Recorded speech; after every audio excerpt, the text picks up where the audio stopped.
Un saludo muy especial a toda nuestra audiencia que nos ve a través de este medio. Para nosotros es un privilegio empezar este proyecto de entrevistas a nuestros líderes y pastores. En esta ocasión tengo un invitado muy especial. Él es pastor de una iglesia acá en Pucallpa, la Iglesia Emanuel. Es una iglesia que ha crecido mucho desde que él ha empezado su pastorado. También él representa a la fraternidad de pastores aquí en la ciudad de Pucallpa y realmente durante su gestión, que casi son 12 años, me decía, ha habido muchas actividades a nivel de región, de la ciudad, movilización, campañas de evangelización, eventos. El último evento que yo recuerdo es el Festival de la Familia, muy grande, y pues para mí es un privilegio presentarle esta mañana al pastor Juan Caleb Ríos. Bienvenido, pastor. Muchas gracias, hermana Ruth. Un saludo a toda la audiencia, a todos los amigos, las familias que puedan estar mirando. Estoy muy contento de estar aquí en esta reunión para poder expresar lo que, bueno, la entrevistadora, mi amiga, mi hermana Ruth tiene para nosotros y de esa manera también ser de bendición para ustedes. Gracias, pastor. Sí, de verdad, nosotros nos conocemos desde la niñez, ¿no? Tantos años han pasado. Y pues, hablando de la niñez, quisiera que nos comparta un poquito sobre su niñez, dónde nació, cómo, un poco de sus padres también, ¿no? Yo no quiero decir más, todavía quiero escuchar sobre su infancia. Amén. Bueno, soy natural de Iquitos. Mis padres también son de Iquitos. Ellos desde muy tierna edad también conocieron a Jesucristo. Mi mamita viene de una cuna familiar cristiana evangélica, mi papá no. Mi papá fue hasta sacristán en una iglesia católica y de ahí cuando conoció a Jesucristo le despidió al sacerdote y le dijo: doctor, hasta aquí nomás, yo acepté a Jesucristo, conozco a Jesucristo y la verdad. Y él cuenta la experiencia que el sacerdote le miró y le dijo: ven. Y él pensaba que algo le va a hacer y le abrazó y le felicitó. Eso aproximadamente mi padre tenía entre 18 años más o menos. Entonces él también conoció a mi mamita desde muy temprana edad, así como amigos, hasta que ellos fueron al seminario bíblico allá en Iquitos. Terminando esto, ellos salieron al ministerio evangelístico, al misionero. Pasaron por Pucallpa y luego fueron a establecerse en Atalaya. En Atalaya. ¿Y en ese proceso ya habías nacido? Todavía. Ellos estaban trabajando así, nuevos casaditos. Okay. Y a su luna de miel lo hacían en la selva. Entonces, pero ellos estaban haciendo la obra del Señor y se establecieron en Atalaya. De lo que me acuerdo yo ahora, entonces me acuerdo mi edad de 4 añitos. Cuando estaba allí, todos sabían que mi papá era el pastor de la ciudad, del pueblito de Atalaya, y mi papá llegó a ser hasta alcalde, ¿no? Entonces, conocían de la vida del pastor Juan Ríos, pero la monjita quería que yo haga una danza ritual de sus ceremonias que tienen ellos y me decía: ese carrito rojo de arriba va a ser tuyo, pero si tú danzas, ¿no? Entonces yo le decía: yo no bailo, yo soy evangélico. Entonces así, eso me acuerdo.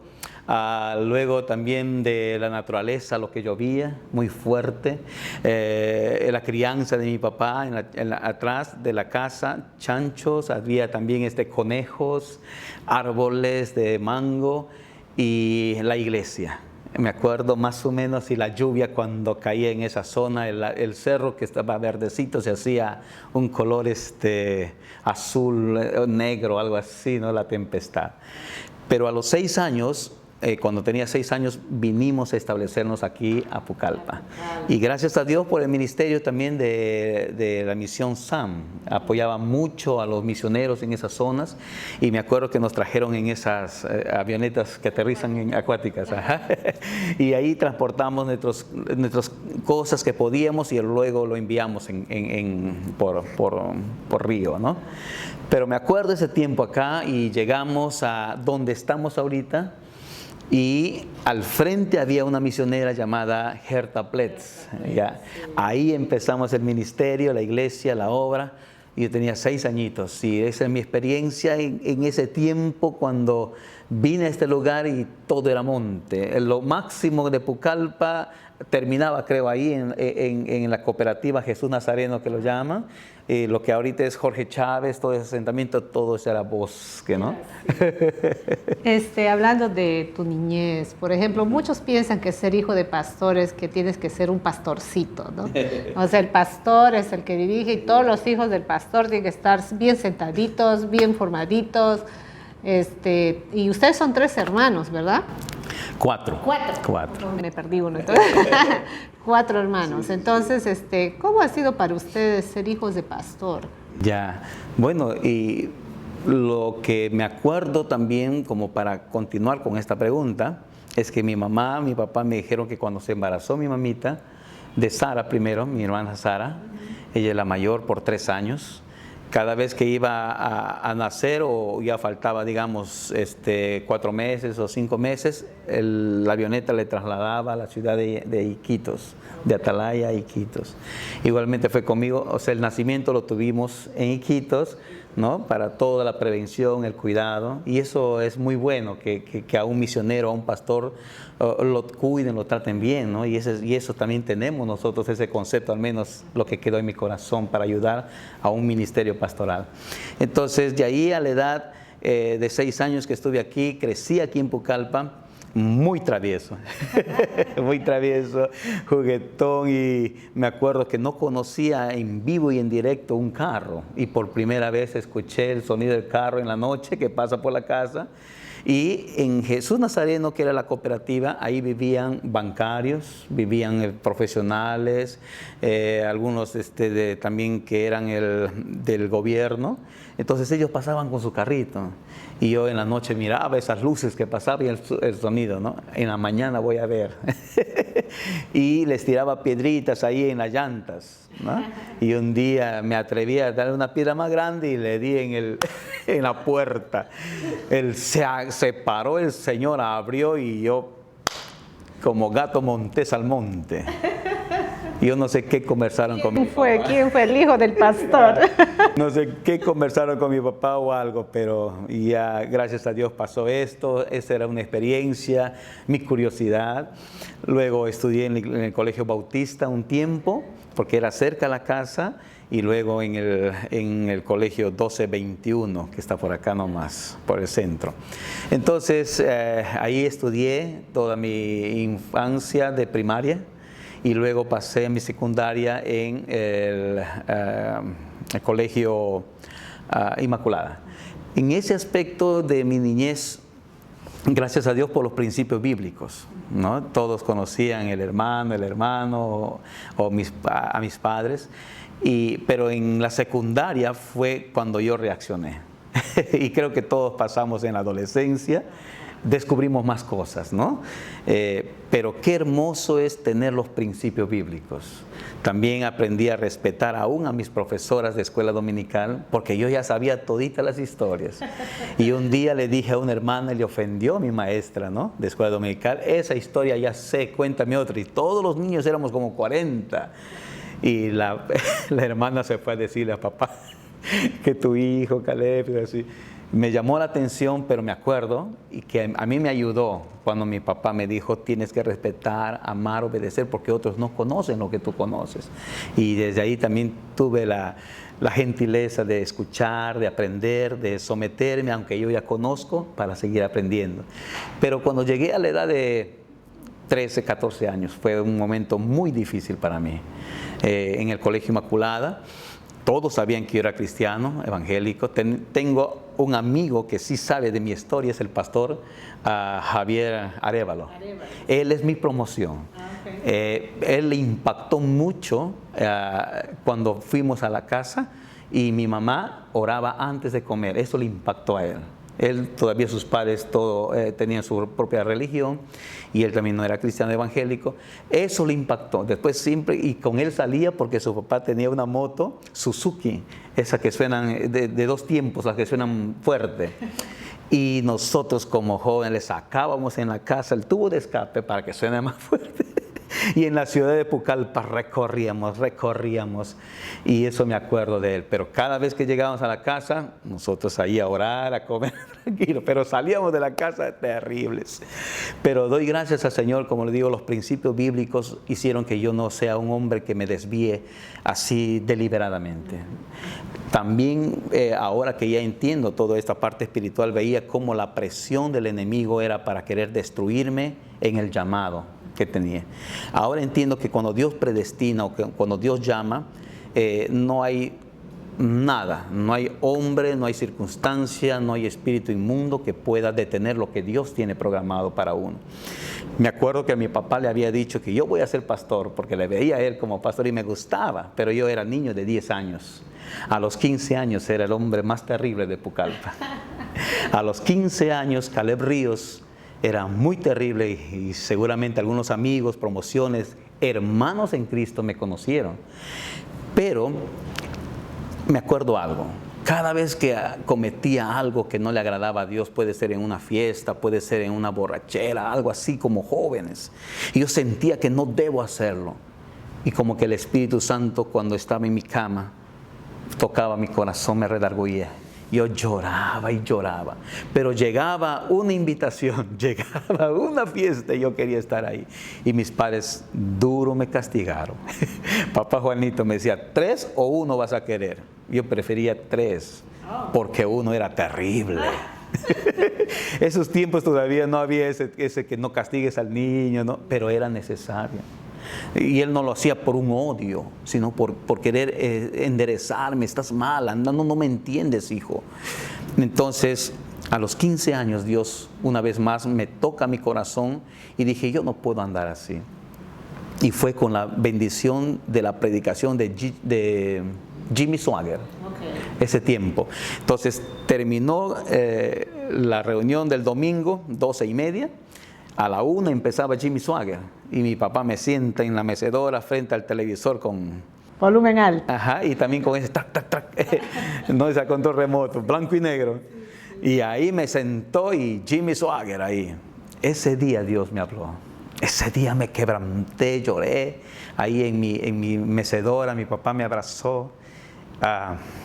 Pero fue muy, muy precioso porque tocó mi corazón al ver la multitud de gente en un estadio y que la gente venía a los pies de Cristo. La palabra de este hombre que tocó mi corazón una vez más y le dije a mi papá, perdóname.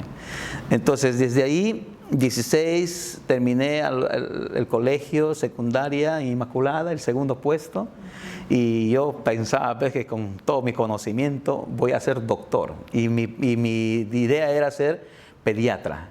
Me voy a Lima a postular, ¿no? Era en el año, pues, ¿qué año será? 85, 84, 85.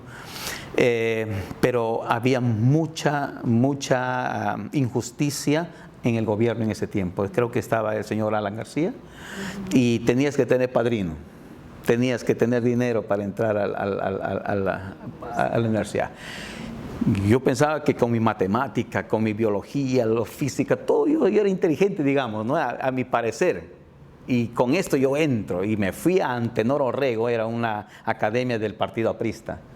Me inscribí ahí, me dejó mi papá en una pensión, en una casita. Y le dijo a la señora, dale de comer a mi hijo, dale de cuarto y todo. Y él va a estudiar. Y ahí me iba, ¿no? Cerca por ahí, por Alfonso Ugarte, en una avenida grande. ¿Conoces? Inmaculada. Diré en Lima. Entonces, por uno de esos costados ahí, por Breña, por ahí me instaló mi papá. Entonces estaba ahí un año. Creo que ahí de Alfonso Ugarte se llama la Casa del Pueblo ahora. Ajá, sí, ahí es. Partido aprista. Sí. Entonces ahí me quedé un año. Primer año postulo en la Villarreal, nada. Segundo, nada. 2 veces. Me voy a la San Marcos, nada. Yo decepcionado de mi vida. No parecía ni en la lista. Entonces, ¿qué pasa? Digo, y todos también se preocupaban en la academia porque el charapita pues enseñaba, sabía, ¿no? No ingresaba. Bueno, fue el destino también. Dios ya tenía su programa conmigo. Lloré amargamente. Dije a mi papá, no, yo regreso. Y yo vine decepcionado. Pero también allá me bauticé en la iglesia, la IEP. Y yo asistía a una iglesia evangélica peruana, y siempre nos íbamos a la iglesia Maranata como una sede general cuando teníamos reuniones. Pero después que estuve ahí en Breña, me llevaron a la casa de una familia por San Martín de Porras. Por allá me fui. En San Germán, era un asentamiento humano bonito, esos cerros, me acuerdo. Ahí me establecí hasta que ya vine a Pucallpa. Y ahí me fui a una iglesia, ahí me congregué con la familia Silva, que ellos eran de Pucallpa, se fueron a vivir allá. Y ahí me bauticé en aguas, en el mar, ahí con el pastor. Y de ahí vine a Pucallpa, pero vine decepcionado de todo lo que es la injusticia, ¿no?, en el gobierno acá. Y también habían las bombas, el terrorismo también, y mi papá me dijo, ven mejor, ¿no? Al llegar a Pucallpa, mi papá me dijo, ¿vas a postular acá o vas a ingresar? No, no quiero nada, yo me voy al ejército. Así que Caleb Ríos se fue al ejército, al kilómetro 11. Y entonces todos mis amigos que conocía, algunos que estaban todavía en quinto de secundaria o en cuarto, iban al programa SANA, era servicio acuartelado, no acuartelado. Entonces ellos se iban ahí y me ven a Caleb Ríos. Nunca pensaban que Caleb Ríos va a estar en el ejército. Y me encontraron ahí. Fue una decisión, mi mamita lloraba mucho, mi papá también, pero fue mi decisión. Yo quiero irme al ejército. Pero también Dios tenía un proyecto, tenía un programa Dios ahí. Porque a mí las palabras siempre me impactan cuando leo algo, siempre me gusta leer desde muy pequeño, y las frases también se quedan grabadas en mi corazón. Y una de las frases que vi ahí es: el que suda en la paz no sangre en la guerra, lo cortés no te quita lo valiente. Entonces aprendí ahí a obedecer. Bueno, yo era obediente, pero era muy drástico el trato ahí, 3 meses, ¿no? Pero Dios me sostuvo ahí, desertaban mis amigos, el terrorismo estaba fuerte, otros entraban para robar armas. Entonces, pero yo me establecí ahí porque yo quería estar, no quería saber nada. Pero sin embargo, en el ejército también hay mucha maldad. Hay ladrones, hay gente con drogas, hay gente perversa, muchachos. Y en medio de ellos estaba yo. Así que llegué y también hay un amigo, un hermano que ahora es miembro de la iglesia, es antiguo, que estaba ahí, Roger Pascal. Él es contador. Él me vio ahí y ahora se recuerda cuando era chibolito ahí, de 17 años. 17 años estaba ahí, porque ahí cumplí 18. Entonces, yo estuve ahí en ese tiempo y hubo una baja total que le llaman, salieron todos y nos quedamos como 100 hombres. Y ascendí rápido a sargento segundo, ¿no? Del soldado raso a cabo a sargento segundo, y fue algo muy impresionante. Y me acuerdo cuando para ascender nos daban libros, y también ahí hay que leerlas para poder ascender, y había gente que no sabía ni leer ni escribir. Entonces les ayudábamos, les enseñábamos, y ellos prácticamente no crecían de rango, se quedaban en soldado raso, 2 años, ¿no? Pero la gracia de mí es que yo dije, yo quiero prepararme para antisubversivo. O sea, yo estaba con una mente ya decepcionada. Y me eligen ahí y me preparé. Y ya para ascender a sargento primero, ya tenía ya mis 10 meses. A los 11 meses me dicen, te vas. El mismo capitán, te vas, porque tu mamá no deja de venir acá con su expediente de la Villarreal, que tienes que dar examen. Total, mi mamita se iba, parece mensual. Pero el señor, el capitán dijo, su hijo, señora, él desea estar y es un excelente militar. Entonces eso le agradó también a mi mamita. Entonces, pero llegó mis 11 meses, ni llegué a 1 año. Me dice, Caleb se va de baja. Y salí en pleno terrorismo aquí en Pucallpa, y mis amigos que se quedaron, porque se quedan 2 años, los que no tienen quinto de secundaria, ellos se fueron en una patrulla para traer un convoy que venía de Tingo María, Aguaitía y Aguaitía, Pucallpa. Y cuando estaba en Aguaitía, sale el convoy de acá de Pucallpa, creo que era con 24 soldados en 2 carros, y les hacen un atentado ahí. Y era mi promoción de mi cuadra, de todo, ¿no? Entonces yo debería estar ahí, ese era mi pensamiento, ¿no? Porque como sargento primero se comandaba todo. Pero mira cómo Dios me libró. Yo salí en octubre y esto fue en febrero del año siguiente, ¿no? Entonces las primeras bajas aquí en Pucallpa eran 9 soldaditos, estuve ahí en su entierro, era muy triste, pero el terrorismo estaba fuerte en Pucallpa, y ahí vi cómo mi papá también permaneció fiel como pastor. Qué tremendo. Y mi papá me decía: hijo, si alguien te invita, tú eres un licenciado en militar, tú sabes manejar, y eso pues piden. Y me acuerdo que las iglesias de Pucallpa todas estaban saturadas con eso del terrorismo. Había mucha visita, había mucha intriga, mucha muerte. Pero me acuerdo que ahí en la iglesia se iban los terroristas, pero respetaban a Papá Juanito. Y más bien le decían a mi papá como pastor, le decían: dime qué nombres de hermanos hacen cosas malas acá. Y en Pucallpa, mi papá nunca divulgó esas cosas, ¿no? Más bien oró por ellos. Y me acuerdo que un día durmieron en la sala como 16 personas. Imagínense si viene la patrulla ¿no? de la policía. Pero 16 durmieron ahí con todas sus armas, pero nunca atentaron contra el pastor Juan Ríos, ni conmigo, por más que sabían que era licenciado porque ya había salido del ejército. Me respetaron y decidí estudiar, pero no quería saber nada de universidad. La Universidad de Ucayali estaba acá, pero dije: voy a entrar a estudiar electricidad industrial. Y esa es mi profesión como electricista industrial en el Instituto Tecnológico Suiza. 3 años. Entonces ya yo entré ahí a mis 19, después de que salí del ejército, 19, 20, 21, 22 años. Y de frente salí a trabajar en energía y minas del gobierno. Y entra Fujimori y nos botan a todos. Wow. Son experiencias que hemos pasado ese tiempo. Pero también ahí conocí a Ivoncita. Sí, en esa parte queremos llegar. ¿Cómo es que conoces a Ivonne? Sí. Mi esposa, ella también vivía en Atalaya con su mamita. Su mamita vivía en Atalaya, ella no, ella nació aquí en Pucallpa. Y su mamita sí le conocía a mis padres.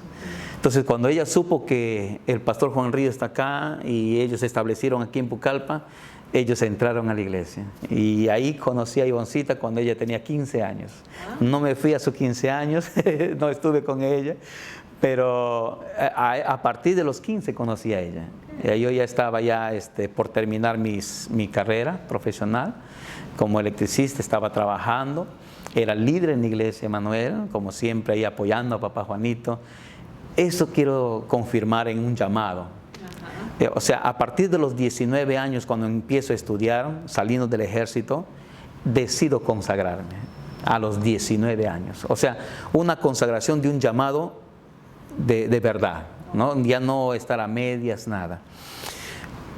Por eso digo que algo sucedió en el ejército que me hizo a mí cambiar. Uno, valorar la vida. Uno, por la muerte que estaba ahí.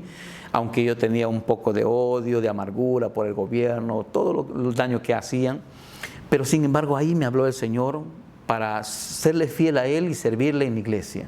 Cuando salí, entonces decidí servir a la iglesia de mi papá, ayudarle ahí en el ministerio, y mientras estaba estudiando en el tecnológico. Ahí conozco a Ivoncita cuando llega con su mamita a la iglesia, 15 añitos. Con sus ojitos grandes. Ella era voleibolista, ese era su hobby, su pasión, su deporte. Y ella estaba estudiando todavía en el Colegio Inmaculada, ¿no? Entonces, así hasta que cuando ya ella terminó a sus 17 años, ingresó a la universidad aquí en Ucayali y de frente ingresó a enfermería ese tiempo, ¿no? Era también muy, muy difícil, pero Dios permitió que ella es muy inteligente, siempre ha sido inteligente ella, y ella entonces sirvió también en la iglesia, en la escuela dominical, y eso me agradó cuando crecíamos ahí como líderes, como jóvenes, y nos enamoramos. Sí, eso es lo lindo de crecer juntos, ¿no? Sí, en la fe. Y más aún, si queremos tener algo muy especial en nuestra vida, es algo que como experiencia y también bíblico, que un joven que quiere tener algo especial con una señorita, no lo busque en el mundo, ¿no? Digamos en un aspecto que algo quiere, algo serio. Tiene que ser de la iglesia, un cristiano, pero también no cualquier cristiano, porque hay cristianos que ni siquiera tienen esa convicción, ¿no? Solamente van. Pero qué hermoso es cuando los dos crecemos. Entonces, como yo conocía la palabra, ya estaba ahí establecido, me agradó cuando ella aprendió totalmente. Y los misioneros de esos tiempos apoyaban las iglesias, esos tiempos. Me acuerdo un misionero, unos norteamericanos, que luego se fueron a Argentina, la familia Gibbons, en esos tiempos. Ellos fueron, la señora, la hermana, la misionera, era prácticamente una mujer que le edificó a Ivoncita. Fue como su mentora. Algo así, muy fuerte, y le llamaba a ella y nos llamaba a nosotros cuando ya supo que estábamos ya como enamorados, ¿no? Y la iglesia también sabía esto y nos cuidaba. Y como yo ya estaba, digamos, ya estaba trabajando como electricista industrial, y ya ella esperé que cumpliera 18 años. Cumplió 18 años, entonces ya, bueno, experiencias de la vida, también fallé en muchas cosas como un hombre de Dios, pero las disciplinas que nos hacen en la iglesia no es por gusto. Cuando un joven falla, cuando uno falla en la parte sexual o en la parte moral, y si un joven se sabe someter, Dios lo levanta. Mi vida es eso. Yo no soy un santo, ¿no? Pero lo que la gente piensa que la disciplina es un castigo, sino es un proceso de restauración. Y es necesario. Es necesario. Porque si no me hubiesen disciplinado, quizás yo no hubiese también aprendido a valorar lo que es tener vergüenza, temor, miedo para no fallar más. Y hay gente que peca y no siente nada, y nadie le dice nada. Entonces esa clase de jóvenes crecen así y se pierden después, porque todo se valora en la vida. Y me acuerdo que yo había fallado, Ivoncito habíamos fallado, pero Dios nos restauró después de haber sido disciplinados, y entonces decidí en mi corazón, voy a casarme. Entonces la santidad no es algo que es igual que la fe. Para que seas un hombre de fe, has pasado dudas. Abraham, considerado el hombre de fe, el hombre prácticamente el padre de la fe. Sin embargo, antes de eso, él tuvo dudas. Hombres de Dios que aparentemente la santidad en ellos, ¿cuántos han fallado? Por eso conozco al Dios de las segundas oportunidades. Pero ser santos no es porque tú quieres o deseas esforzarte, no, es una posición que Dios te da, pero tenemos que esforzarnos en obedecer y amar la palabra. Entonces, en ese preámbulo, cuando ya con Ivoncito nos casamos, tuvimos nuestro primer bebé, que es Andresito, y tuvimos una experiencia que ni sabía cómo estaba Ivoncito. Total, Ivoncito tenía, como algunas mujeres tienen problemas en el ovario. Ella estaba así. Yo no sabía ni ella sabía. Cuando creció el bebé, creció también el tumor, y ahí el doctor tuvo que decirnos, hay que hacer una operación después que nace el bebé. Y así fue que nació Andresito. A los 3 meses le operaron a ella y dijeron el doctor, nunca más vamos a tener bebés. ¿En tu primer hijo? En el primer hijo. Entonces, y verdaderamente 7 años no tuvimos, hasta que en el 7º año Dios nos da nuestro segundo bebé, pero con un milagro que podemos comentar después de la entrevista. Qué bueno. Entonces, la maravilla de Dios, ¿no? Realmente cómo Él nos cuida y nos va guiando hacia su llamado, moldeando. Y bueno, y esos 7 años que ustedes pensaban que ya no iba a tener otro hijo, luego aparece un milagro. Cuéntenos de ese milagro. Ahí empezaron las cosas que yo también, como un hijo de Dios, como cualquier siervo de Dios, jovencito, nos casamos, como dije, a temprana edad. Ivoncita 18 años y yo tenía 24. Siempre le llevo por 5 años. Y tuvimos nuestro primer bebé, que es Caleb Andrés. Ahora tiene 28 años Caleb Andrés, y ya está pronto a casarse también. Pero ese tiempo ella no sabíamos el problema que tenía en su vientre, hasta que descubrimos por qué tenía esos problemas en su embarazo, y en la ecografía sale un tumor. Como fibroma. Fibroma, algo así, pero en el ovario anterior. Entonces decidieron que nazca el bebé y después la operación.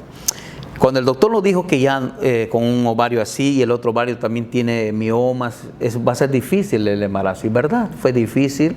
No nos cuidamos porque queríamos tener otro bebé, esa era la idea, tener 2.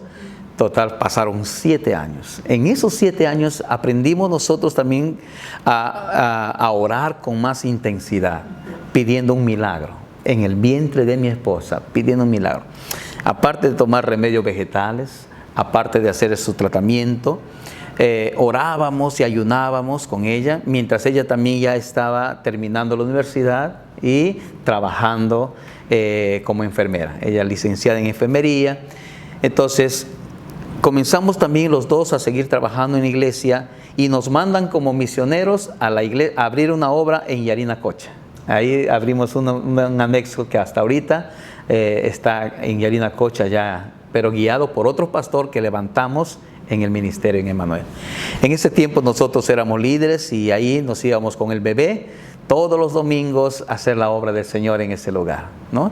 Y por las palmeras, en Yarinacocha.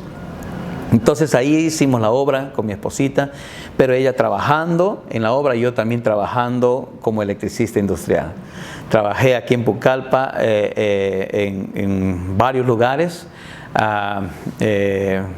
Uno de ellos fue en energía de minas, luego haciendo todo lo que es instalaciones de luces eléctricas, postes en alamedas, en las alamedas que es actualmente, ahí hacíamos las instalaciones, todo conocía, era como un capataz guiando a los demás. Luego me fui a Curimaná, también hicimos instalaciones allá eléctricas y así trabajaba como electricista buenos años, luego con la Marina de Guerra del Perú, también haciendo sus reparaciones. ¿Eso es antes del nacimiento de tu segundo hijo? No, Andresito ya. ¿O con Andresito? Antes sí. Ese proceso de 7 años. 7 años. Okay. Los dos trabajábamos, ella como licenciada en enfermería y yo como electricista industrial en empresas, negocios, ¿no? Pero éramos líderes de la iglesia Emmanuel y íbamos los domingos a la iglesia ya en Yarina.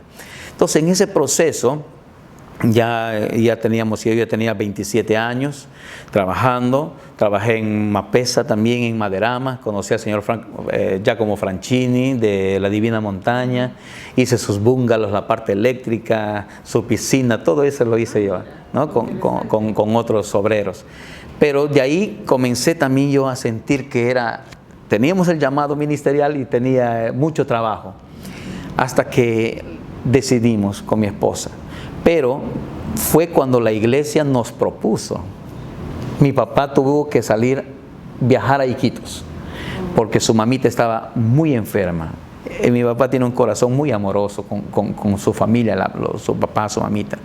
Y dijeron a la iglesia que querían irse a vivir allá por un tiempo. Entonces, ¿a quién dejamos? Y en la iglesia habían otros líderes pastorales ya, y eran como 2, y yo era el tercer convocado. De los 3 convocados, la iglesia hace una asamblea y todos apuntan hacia mí.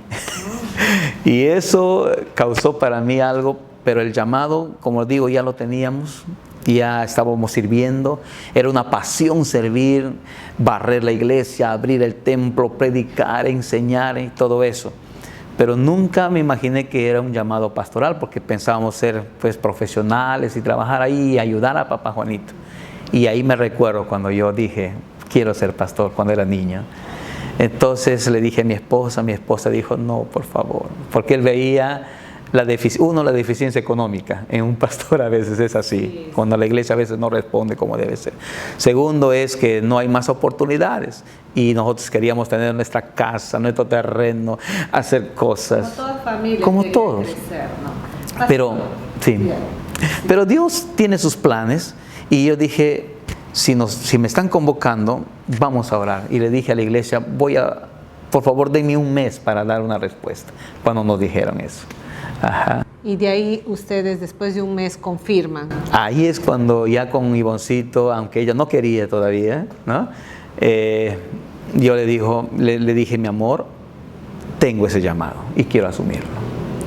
Está bien, me dijo ella, vamos a hacerlo, pero yo no voy a dejar de trabajar. No, mi amor, no te preocupes. Y así trabajé 5 años más. O sea, era pastor de la iglesia Emmanuel, Mis padres ya viajaron, pero trabajaba todavía yo y también... Y espera, justo quiero hacer una pregunta ahí. Yo me acuerdo que conocí a Ivonne, bueno, en diferentes reuniones, porque nosotros éramos jóvenes, activos también en las iglesias, pero yo me acuerdo cuando ella trabajaba en el seguro, como enfermera, ¿no? Y entonces era nuestro contacto. Como todos quieren tener contacto. Hay una enfermera, mi amiga, pero Ivonne siempre muy amable. Pero de pronto yo me entero que ya no está trabajando en el seguro. ¿Cómo es que ella llega a esa conclusión? Eso, si nos puedes contar. Como era una señora muy activa y la pasión también ella para ser enfermera era muy buena. Por eso es que quizás ella también era muy solicitada en ese aspecto. Le convocaron a un trabajo con el INI de todo lo que se encuesta a nivel nacional, pero de salud. Entonces, como todavía no había sido ella, no tenía estabilidad laboral en salud, entonces decidió irse allá al otro campo. Entonces, cuando sale de ahí, sale para otro campo para trabajar en las encuestas, y a ella le programan para ir toda la selva de Ucayali y casi para llegar también a Loreto ese tiempo, ¿no? Entonces, cuando ella está trabajando por esos ríos, creo que se iban como 10 enfermeras a hacer la encuesta, un motorista, y ella era la que guiaba. Ahí es cuando ella le llama al Señor. Ella escucha en su corazón, mientras todos iban en la lancha: hija mía, ¿qué haces aquí? Se voltea ella para mirar quién está hablando, ¿no? De repente el motorista. Y esa es la experiencia que ella cuenta, ¿no? Entonces ella supo que era el Señor, porque ella estaba pensando: ¿cómo estarán mis hijitos? Y había nacido ya Josué después de 7 años y era bebé y estaba lactando, pero ella tenía que irse. Entonces a veces iba por un mes, así, ¿no? 15 días de viaje. Y ahí es donde le llama el Señor en pleno río para que esté a mi lado en el ministerio. Entonces ella había trabajado ya tanto en el Seguro Social, en otros programas, y el último fue en esta encuesta con el INI. Y ahí es cuando ella decide: voy a estar al lado de mi esposo. Entonces yo también decido, después de 5 años ya de estar en el ministerio pastoral, decido salir completamente. Y los dos asumimos la responsabilidad a tiempo completo. Pero vimos la mano poderosa de Dios. Sí, verdad, es una decisión bien difícil, ¿no? Porque también depender de la iglesia cuando tienes trabajo, cuando tú eres profesional, son personas muy capaces que pueden tener ingresos propios sin tener que esperar que la iglesia les sustente, ¿no? Bueno, en palabras es que Dios nos sustenta. Pero realmente dar ese paso de fe es un paso muy difícil, ¿verdad? Decisivo, pero confiando en Dios. Quizás ya Dios nos había dado la experiencia de fe. ¿Por qué? Porque para que nazca Josuecito, después de 7 años, eso era un milagro. Porque el doctor nos dijo que ya no más. Entonces ahí empezamos nosotros a creer en Dios más.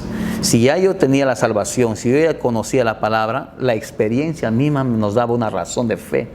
Y es cuando nosotros comenzamos a orar por el vientre de mi esposa. Ya no solamente la medicina, sino orar y profetizar lo que queríamos ver.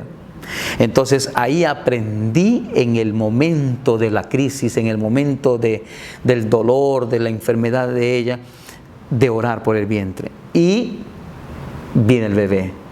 Y mi esposa se hizo fructífera, porque después que nació Josuecito, a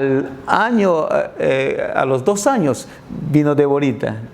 Deborita estaba lactando al 1 año y medio, se embaraza de Efraincito. ¿Tanto han pedido? Era algo muy maravilloso, o sea, nuestra fe había crecido tan grande que creíamos que entonces dije: mi amor, ¿cómo hacemos? Es el 4.º bebé. Y nos recomiendan mejor que alguien de los dos haga la operación, ¿no? Ajá. Y ella decidió. Entonces ella se hizo la operación para ya no tener más bebitos, y quedamos con Efraincito, el último, 4 hijos, ¿no? Y fue algo muy precioso también porque el respaldo que Dios nos dio en la iglesia era que nosotros somos bautistas, ¿no? Ese es nuestro corte bautista.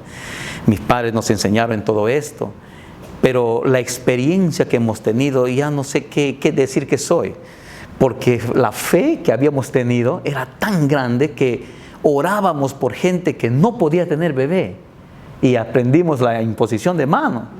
Y mi esposa ponía sus manos, se embarazaba. Hay varios testimonios aquí en Pucallpa de gente que estaba estéril, que no podía tener hijos, y orábamos para que ellos tengan y tenían.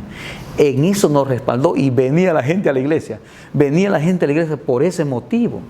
Otra de las cosas que nos respaldó el Señor es, como ya la fe era grande, se nos puso un endemoniado al frente, ¿no? Le traían y ha sido liberado. Le pasan la voz a otro, le traen del kilómetro 60, le traen de tal lugar, porque ahí, ¿no?, había esa forma de hacer esa oración.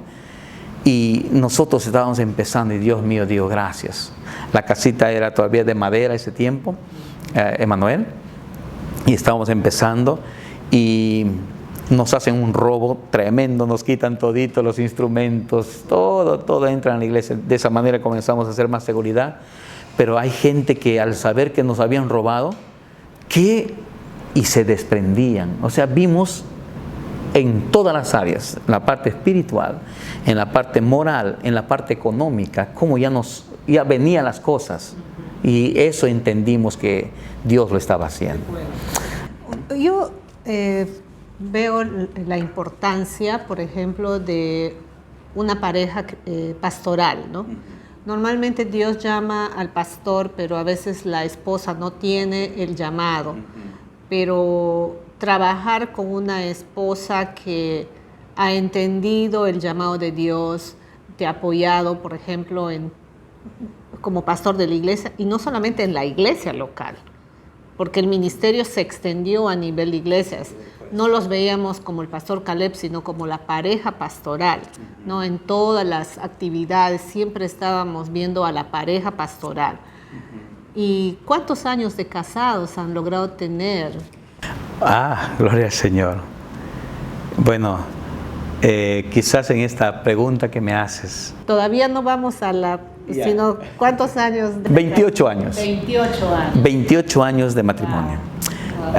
Ella también aprendió en el ministerio, y doy gracias a Dios por la capacidad también que Dios le ha dado, ¿no? Uno por la universidad, y el otro es por su entusiasmo de ser también parte de la iglesia en liderazgo. Aprendió tremendamente. ¿Y cómo aprendimos? Es la pregunta. En ese tiempo no había mucho instituto acá. Y IBEPA sí creo que ya existía, pero ese tiempo, pero Pastor Juanito, me acuerdo que mi papá era maestro en IBEPA, maestro en el kilómetro 15 en la misión suiza, maestro en la misión SAM, así, y también me acuerdo que me llevaba hasta el kilómetro 17, la Buena Tierra, ahí también era maestro en teología. Así que Emanuel tenía su seminario teológico para liderazgo, y ahí nosotros hemos aprendido. No teníamos pues un título o un certificado que nos daba, ¿no? Solamente era por la enseñanza. Me acuerdo cuando todo liderazgo ahí enseñaba, y ahí aprendimos con Ivoncita, yo hemos aprendido todo lo que es pues hermenéutica, homilética, todo lo que es doctrina. ¿Por qué? Porque el pastor Juan Ríos nos hacía los líderes, nos tenía bastante. Y hay muchos líderes que han salido de Emanuel.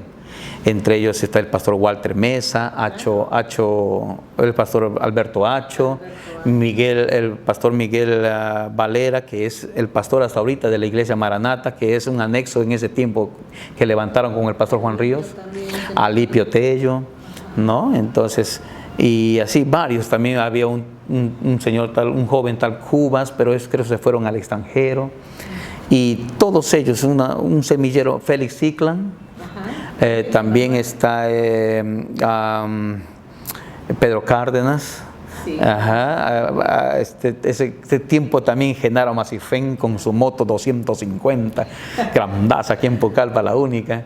Eso me acuerdo de ese tiempo. Entonces, pero ellos estaban hasta el tiempo de papá Juanito, pero cuando ya yo comencé al ministerio, ellos ya estaban también como liderazgo yéndose a otras iglesias, habían salido ya para la obra.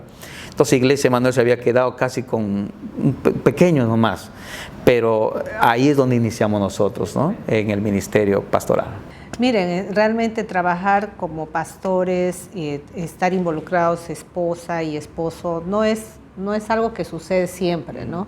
Porque muchas veces las esposas no tienen el llamado, pero sí los esposos. Pero yo veo desde tus padres haciendo el ministerio juntos. Yo creo que eso también es algo que hemos venido viendo, ¿no? Los antiguos pastores, por ejemplo, haciendo el trabajo pastoral con sus esposas, ¿no? Y eso hemos podido nosotros ver también en tu vida. Pero después de 28 años de matrimonio y después de pasar, porque esos 28 años tampoco no han sido fáciles, ¿verdad? Han pasado por diferentes pruebas, has perdido un hijito también, sí, ¿verdad? En el proceso. En el proceso. ¿Añitos? No, él tenía 5 años, de muy bebé. Él nació con un problema de parálisis en la pierna. Y los doctores también habían dicho que él nunca va a hablar, nunca va a pararse y quizás va a morir temprano. Pero nosotros no creíamos esto, no lo asumíamos, y me acuerdo que en ese tiempo había aquí Fundación contra el Hambre y unos misioneros que hacían terapia vinieron a apoyarnos, y Francito tenía 8 meses y a partir de ahí esa misionera comenzó a tratarle todos los días a Efraíncito, y Efraíncito logró sentarse, comenzó a agarrar bien las cosas, comenzó a hablar ya cuando comenzó a tener su edad. Y la fe era, hijo, vas a caminar. Y hasta que él se paró, ya ellos se fueron a otra parte, los misioneros, y llegó un tiempo en que él se paró y que ya podía caminar en su andador. Pero cuando fuimos a mirar la resonancia magnética, el problema era un tumor aquí en la cervical.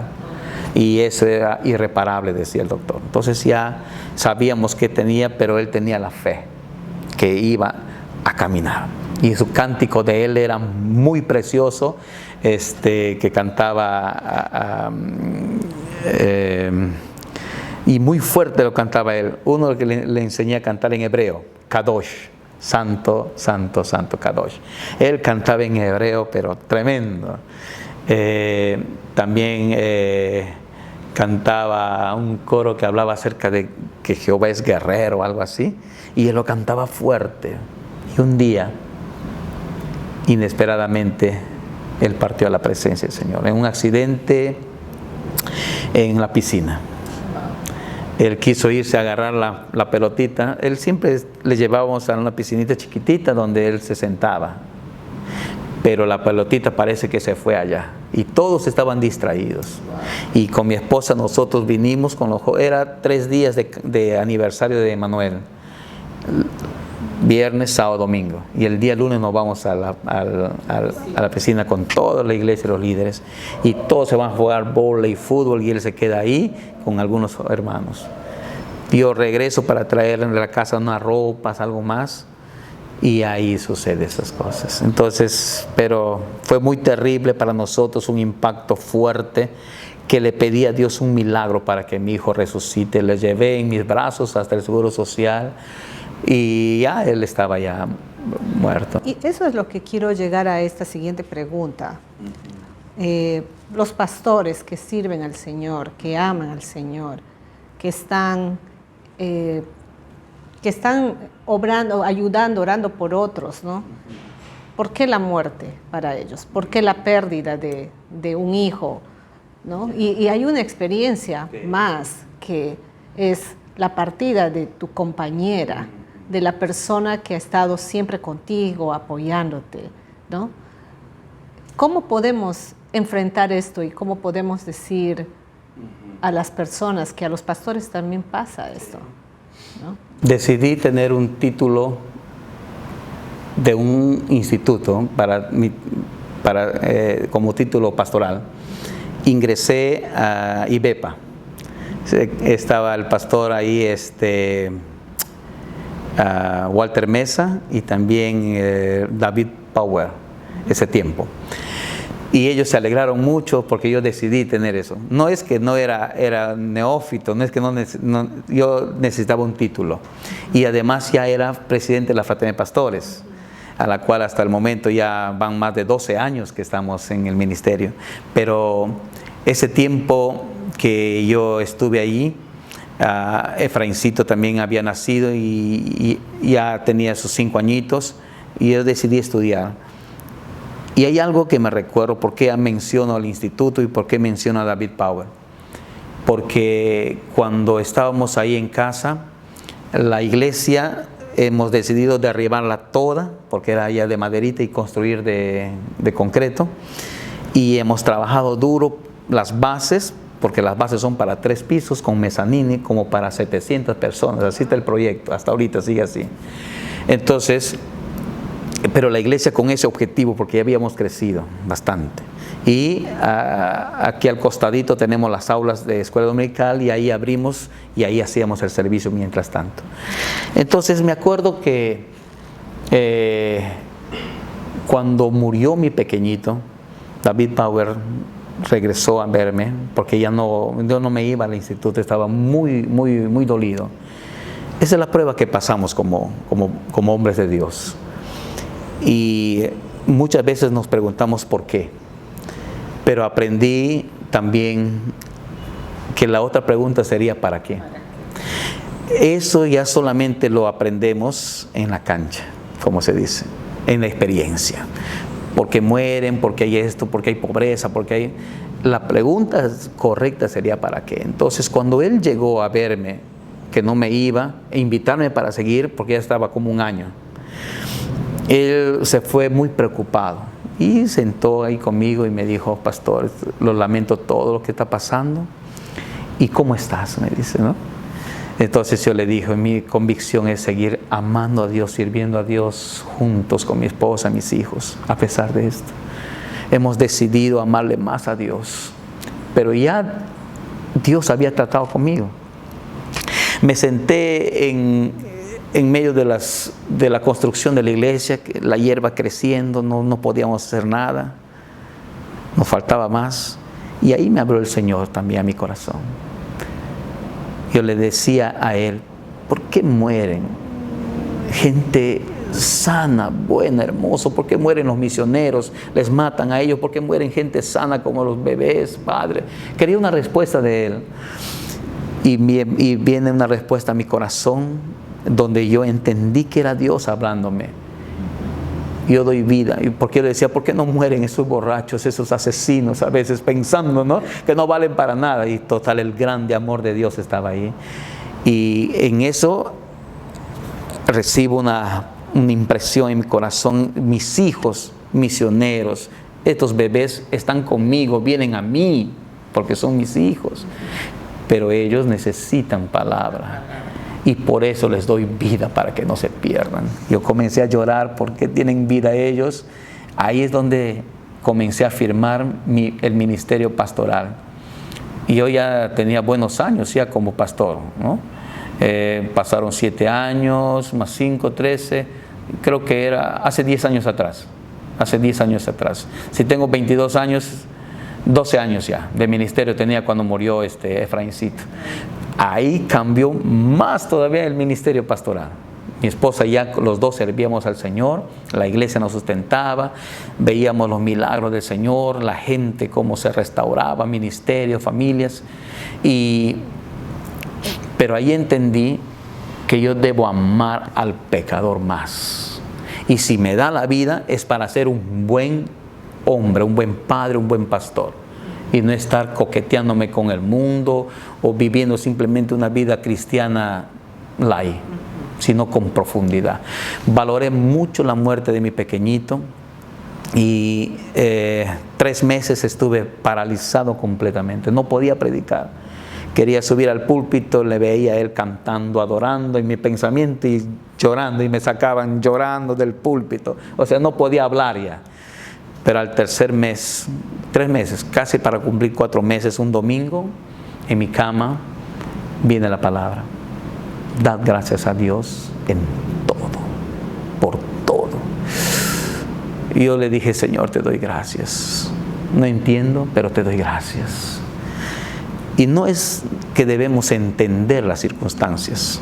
Nosotros tenemos que obedecer la palabra. Más que entender es permanecer. Porque si vamos a querer entender, no hay. No. Pero sí perseverar. Sí obedecer. Y eso es cuando yo le dije a David Power, él comenzó a llorar conmigo ahí. Voy a seguir adelante. Y me contó la historia de un pastor de más de 20 años. Sus 2 hijos. Él estaba yéndose rápido a la iglesia en su auto. Y al querer cruzar un tráiler, él pasa acá, otro tráiler venía y se estrellan. Y el pastor vive y sus 2 hijos mueren. Más de 20 años de ministerio, me cuenta él. Pero él renegó de Dios, abandonó el ministerio, no creyó en Dios. Entonces, y él cuando escuchó que yo le decía, voy a permanecer y vamos a seguir, entonces eso le alegró a él, ¿no? Entonces yo creo que la experiencia cristiana tampoco es difícil, porque Jesús mismo lo dijo, ligera es mi carga. Sí. Así que no podemos poner nosotros pensamientos que es difícil, no, es solamente confiar en Él, creer en Él, amarle a Él con todo tu corazón. Bueno, eso es una experiencia, por ejemplo, con tu hijito, ¿no? Pero hace poco has perdido a tu compañera. Y eso es lo que yo digo, ¿qué pasó? ¿Qué quiere Dios de mí? Y le digo, ¿por qué le digo eso a ustedes? Cuando le pregunto a Dios, ¿por qué? ¿Cómo yo, Señor? Y veo a las familias normales, otros que no ven esas circunstancias terribles.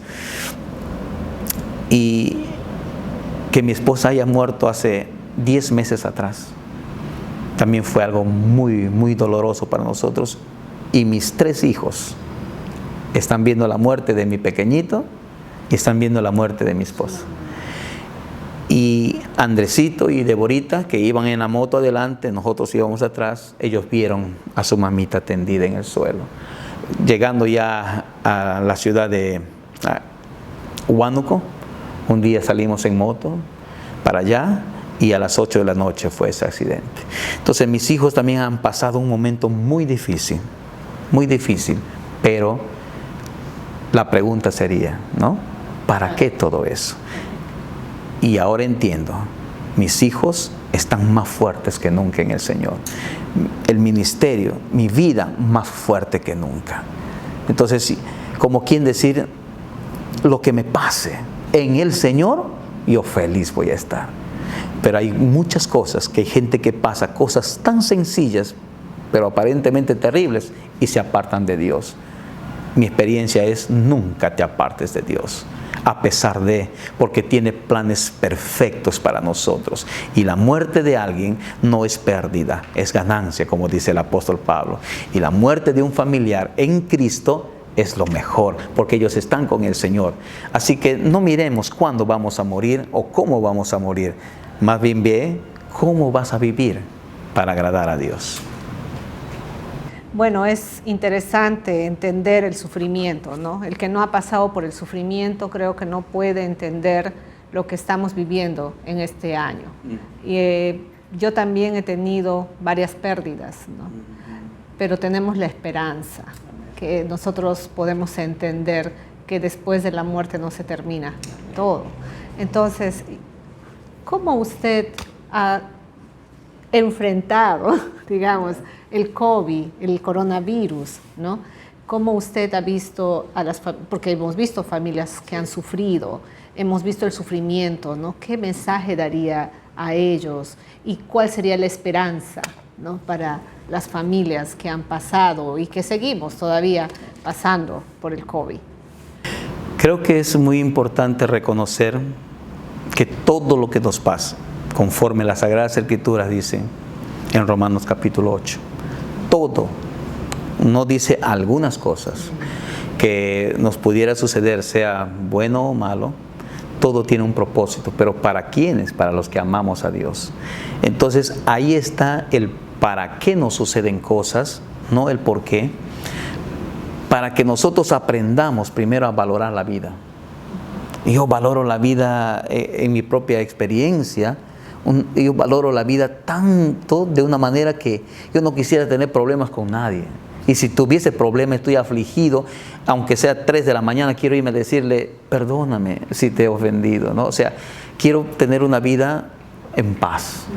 Igualmente cuando ofendo quizás a mis hijos o algo, yo no estoy tranquilo, yo sé que algo hice, hijos, perdónenme, ¿no?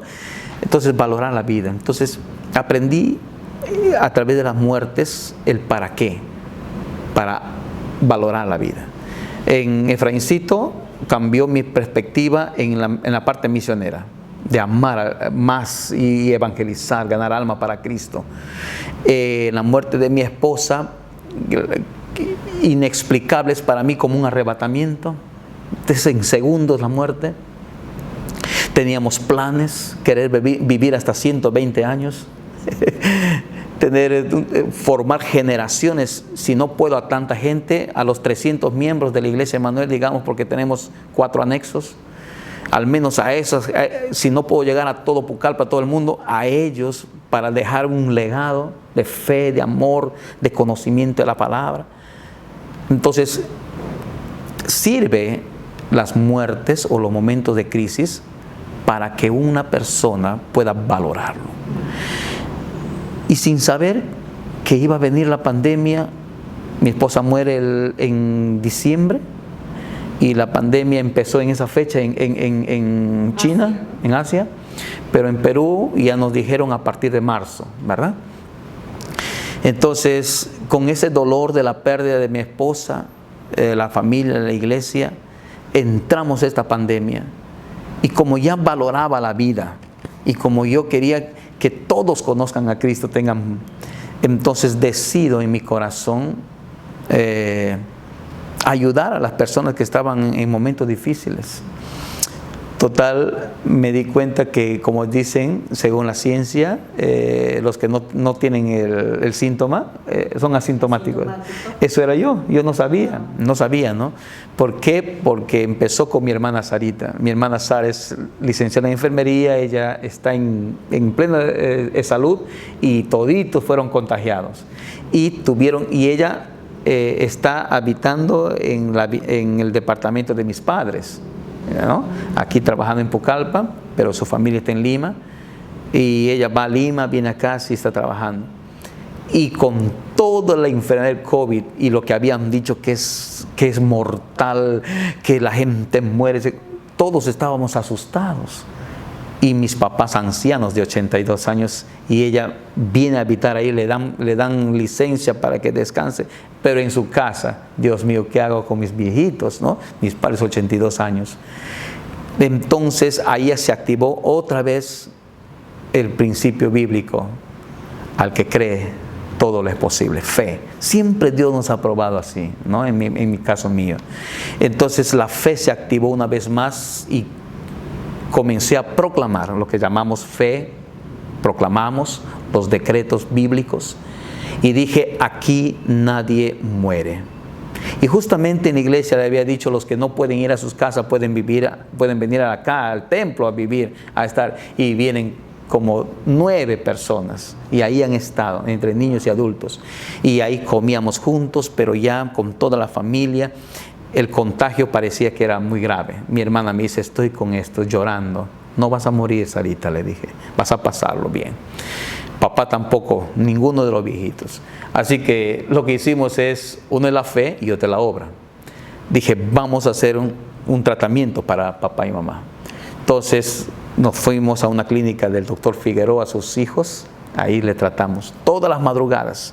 15 días estuve ahí expuesto. Me iba y total comencé a ayudar a otras personas.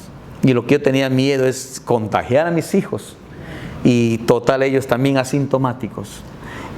Pero con nuestros calientitos ahí y la oración. Más que nunca mis hijos comenzaron a orar.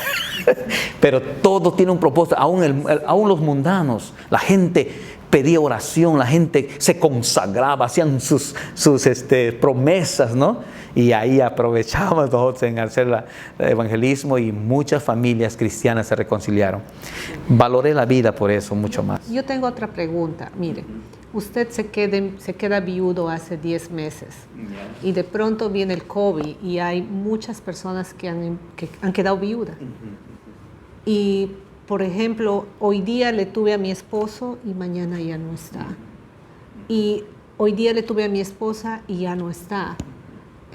¿Cómo usted ha podido consolar y aconsejar a aquellas personas? ¿O todavía necesitaba usted consolación? Necesito. Pero hay algo que quizás tenemos en nuestro corazón.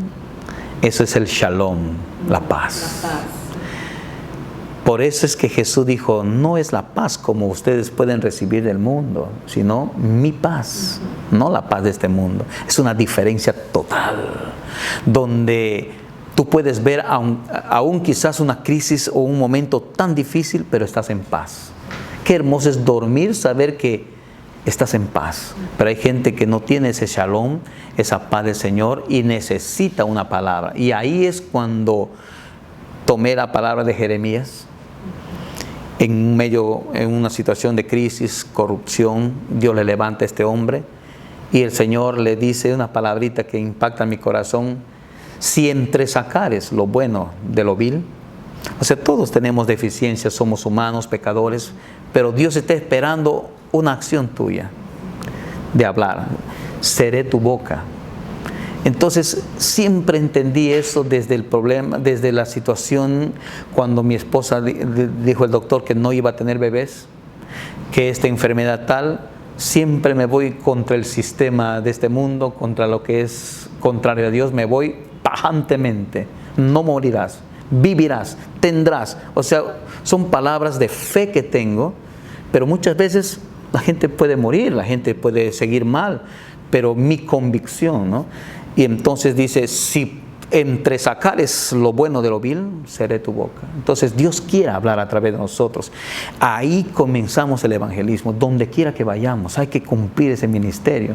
Y que no te conviertas a ellos, sino que ellos se conviertan a ti. Porque si yo voy a estar con el miedo, el pánico, dije, no vamos a morir. Y comencé a predicar por Facebook. Me iba en las madrugadas donde los lugares estaban más terribles, ahí me iba. Sabía que un pastor estaba mal, me iba a darle alimento, la medicina, y entraba con tanta fe que la gente se convertía, se reconciliaban sus hijos, entre pastores, entre familias ahí, y veía el pecho, esto cómo se sumía, ya para morir. No morirás. ¿Lo crees? Sí, pastor. Vamos orando. Entonces, creo que la muerte, como un espíritu inmundo, siempre está ahí. Y como el diablo es legalista, él dice, la paga del pecado es muerte, dice la Biblia. Como él sabe la Biblia, él está esperando que la gente peque para que muera, porque es bíblico. Pero también la misma Biblia dice que cuando uno cree en Jesucristo, tiene vida eterna. Entonces hay una palabra ahí, y la solución que tenemos que hacer es evangelizar, no mirar el problema y decirle, pobrecito hermano, nada. Sí hay que consolarlo, pero hay que darles la palabra de vida. Entonces ahí parece que como que Dios utiliza mi vida en muchos aspectos. En el momento más crítico, a veces yo no sé qué voy a decir. A veces me llaman hay un endemoniado. Dios mío, ¿qué hago? Digo, yo no sé qué hago, solamente pido ángeles que acampen a mi alrededor, y al llegar, Señor, úsame. Igualito es en la parte evangelizadora. Pastor, hay una familia que necesita de Cristo. Señor, dame palabra. Conozco mucho, pero no sé qué decir. Y al llegar a ese lugar, como que yo me transformo, ¿no? Hay algo tan hermoso. Y ahí veo la experiencia que habrá pasado Pablo, Pedro, donde iban, el respaldo del Señor. Una cosa es ser respaldados y otra cosa es ser aprobados. Entonces, ahí en la palabra aprobado, insto a todo amigo, a todo ministerio, a todo pastor, a todo líder. No solamente es conocer la Biblia, conocer la palabra o conocer tu profesión ministerial. Es también vivir una vida santa. Es ser aprobado por Dios, que Dios desde arriba, Él te respalde y te apruebe, y que cuando el diablo y la muerte que está ahí digan, no podemos hacer nada, porque ahí está alguien con la presencia de Dios. Pero si tú te vas con tu conocimiento, tu profesión ministerial, pero no estás en santidad, no estás en comunión con Dios, el diablo hace lo que quiere, porque es un espíritu legalista, y él dice, yo tengo derecho acá. Pero una vez que la presencia está ahí, y la Biblia dice, donde esté el Espíritu de Dios, ahí hay libertad, así es cuando voy y entro para sanidad. comenzamos a orar por los enfermos. Ahora, ¿qué hacer con los que mueren? Y comenzaron a decirme, pastor, murió tal pastor, y eso me dolía más. Mi amigo el pastor Bonifaz murió. También otro joven que estaba en el tabernáculo, que es parte del ministerio mío también. Este joven también murió, el pastor último de la iglesia Darwin, no me acuerdo su apellido. Él murió. Y yo dije, Señor, ¿qué está pasando ahora? Las viudas, ¿cómo tratarlos? ¿No? Es bien terrible, bien triste, pero hay algo que he aprendido, cómo ayudar a los que sus familiares han fallecido. Puede ser de un pastor, puede ser de una familia, de un amigo. A veces las palabras ya no nos confortan, las palabras. Es la acción, un abrazo. Llevarles, aunque sea una bolsa de alimentos, y en el abrazo decirle, cuenta conmigo. Eso me ayudó bastante a mí cuando la gente venía con la muerte de mi Efraíncito, la muerte de mi esposa. Fue un entierro multitudinario ahí, ¿no? La gente, ¿cómo pasó? No entendían. Y yo entendí que era para que mucha gente valore, 1, el matrimonio, 2, el ministerio. Y eso me agradó porque a muchos les impactó. Y sigo dando un ejemplo y una enseñanza en cuanto a los matrimonios para permanecer fieles hasta que la muerte nos separe. Y el siguiente es el ministerio, el esposo y la esposa. Yo insto que ames a tu esposa. Si eres un ministro del Señor, la ames así como Cristo la amó. Mi esposita, cuando nos conocimos, ella tenía 47 kilos. 50 kilos creo que tenía. La quinta. Después nos engordamos todos. Yo también tenía así, más o menos 60, 70. Llegué a pesar yo 94 kilos. Y mi esposita llegó a pesar 110 kilos. Pero ese amor nunca cambió, nunca se degradó. Más bien comenzamos, y me agrada que aquí también, aún el ministerio aquí de uno de tus hermanos, William, ayudando a las parejas pastorales, y eso me agrada, ¿no? Que haya ese ministerio, que incentiven a los pastores 3 días en un hotel, y que entre 10 parejitas instruirles. Eso causa mucha impacto, ¿no? Yo aprendí así, también con Salvemos a la Familia. Ahora también estoy graduado como asesor familiar. Estudié con Salvemos a la Familia, Universidad de la Familia. Con mi esposita también comenzamos a estudiar un seminario aquí en Lima, pero que venía a Pucallpa, y terminamos, no hemos terminado todavía, pero estamos entrando a nuestra maestría, ¿no? Pero ya teológicamente y con seminario. Pero todo esto yo puedo entender que es para prepararnos. Valoremos la vida, es importante valorar la vida. Y si le tienes a tu esposa, si estamos hablando en este caso mío, yo dije, ¿cómo no lo hubiese dicho un minuto antes, te amo? ¿No? Y ya no podía decirle más, pero así es. Así que si tienes a tu esposa, dile te amo, invierte en ella, sal, pasea, oren juntos, vayan, luchen, porque separados a veces el enemigo eso quiere, ¿no? Y después cuando ya no lo tienes, tú estás diciendo, ¿por qué no lo hice? Así que yo animo ahorita, si tienes algo que hacerlo mejor, hazlo con tu esposa, con tus hijos, con la familia, con los hermanos, y mantente en paz. Y si hay alguien que murió, dale un abrazo, muéstrale tu ternura en un abrazo y dile, cuenta conmigo. Y si es posible, llévale un presente, porque eso nos va a ayudar bastante para muchas cosas. A mí me ayudó bastante con la gente que se despojaba para bendecirnos, para apoyarnos para el entierro, por ejemplo, ¿no?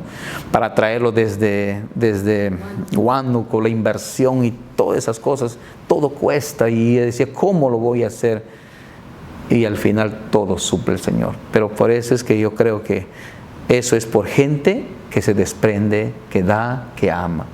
Pero para eso hay que sembrar primeramente, ¿no? Hay que ser generosos, amorosos, bendecidos. Y la pandemia va a estar todavía vigente porque dicen que eso es como un virus que se queda. Hay que cuidarnos tremendamente, pero que no impacte el temor. Porque ese también es otro punto que el enemigo ha querido mellar a la iglesia, mellar a las personas con el miedo y el temor. El único miedo y temor tenemos que tener a Dios. La muerte, cualquier momento podemos morir, pero la vida que vamos a vivir ahora es una vida que va a traer vida para otros. Nuestra vida va a ser de bendición para otros, porque la muerte en Cristo hay ganancia. Entonces no se preocupen por la muerte en Cristo, porque hay ganancia. Bueno, realmente muchas gracias, Pastor Caleb, por este tiempo. Realmente el tiempo nos ha ganado y hay muchas cosas más que hablar. Pero lo que queríamos hacer con esta entrevista, no solamente poner al frente de usted al pastor, que a veces le conocemos en el púlpito, sino al ser humano, a la persona que cómo ha crecido, cómo Dios le ha formado, cómo le ha llamado. Y ustedes han escuchado en su historia todo lo que Dios le ha hecho vivir. No ha sido fácil, pero realmente por todo lo que ha vivido, Él puede entender también a las personas que sufren. Y nosotros estamos muy agradecidos a Dios por pastores como el pastor Caleb y otros siervos del Señor que están sirviendo firmemente ahí al frente, donde está el campo minado, ¿no? Ahí están ellos y nosotros necesitamos respaldarlos con oración, respaldarlos también económicamente. No tengamos, a veces decimos, vamos a orar por ti, pastor, pero también hay necesidades, ¿no? Entonces, pero sí hemos visto también al pueblo dadivoso. Entonces, para nosotros realmente para mí es un privilegio hacer esta entrevista y en realidad este proyecto ha nacido con el propósito de compartir con ustedes la vida de los pastores, pero también estamos clamando, hemos empezado el clamor durante el tiempo de pandemia. Y el martes pasado, martes 27 de octubre, iniciamos un tiempo de oración donde estuvieron los siervos del Señor orando por este tiempo, no solamente por Pucallpa, sino por todo el hemisferio global. Y vamos a tener otra fecha, que va a ser el 24 de noviembre a las 7 de la noche. Y únete con nosotros, únete. Tal vez tú no puedes salir, pero donde estés, únete en oración por el Perú, por el mundo, por tu familia, por todos aquellos que sufren. Porque la vida tenemos que valorarla, como dice el pastor, pero no sabemos cuándo seremos llamados a la muerte, ¿no? Donde el Señor, o cuándo tú no vivirás, ¿no? Hoy día somos como la flor del campo, que hoy día somos y mañana ya. Entonces, muchas gracias por seguirnos en esta entrevista. Ha sido para nosotros un privilegio poder compartir con ustedes. Gracias, Pastor Caleb. Dios les bendiga.